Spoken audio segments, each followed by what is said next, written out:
Sohibqiron Amir Temur bobomizdan sizning bu martabaga yetishishingizga nima sabab bo'lgan deb so'rashibdi.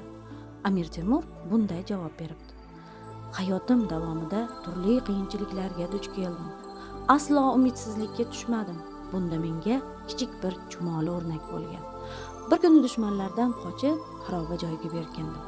Qo'rqayotgandim, och edim va charchagandim. Ustiga ustak yarador edim. Umidsizlikka tushdim. Xuddi o'limimni kutib yotardim. Barcha narsadan umidimni uzay deganimda birdaniga ko'zim bir chumolga tushib qoldi. Chumoli o'zidan katta bo'lgan bug'doy donini sudrab ketishga harakat qilardi.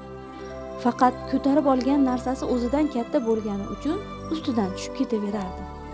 Chumoli ko'targan don devorning tagiga tushardi. Chumoli yana pastga tushib, rizqini olib ketishga harakat qilardi. Bu hodisa ancha davom etdi. Men ko'zlarimni chumolidan uzmasdim. Oxiri chumoli donni devordan oshirishni uddaladi.